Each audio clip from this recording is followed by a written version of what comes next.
Today, the House is set to vote on a funding deal that could reopen the government following the longest government shutdown in U.S. history. NBC's Alice Barr has more from Washington. On what could be the final day of the nation's longest government shutdown, House members are racing back to Washington to cast a critical vote on the Senate-passed short-term funding bill. Welcome back from your taxpayer-funded 7-week vacation. Democratic leadership slamming the House Speaker's move to keep members out of session while the shutdown dragged on, as Republicans pin the pain on Democrats. For 42 days and counting, Democrats have held the country hostage. House Democrats set to vote against the deal a breakaway group of Senate moderates agreed to, angered that it does nothing to address the central sticking point of lowering health care costs and extending Affordable Care Act tax credits. Healthcare costs are still poised to double or even triple for some folks practically overnight.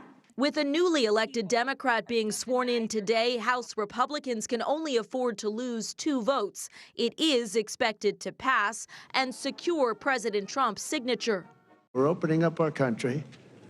Should have never been closed. Relief can't come soon enough for the nation's airports, where flight delays and cancellations are growing. It has to be the shutdown. What else could it be? This has never happened to me before. The Transportation Secretary warning the situation, driven by staffing shortages, will get much worse if the shutdown stretches into the weekend. If this doesn't open, you might have airlines that say, we're gonna ground our planes. A lot on the line in the final push to get the government back in business. Even if the funding bill passes and President Trump signs it tonight, officials are warning a shutdown is not an on-off switch. Airlines say they won't be able to bounce back to full capacity right away.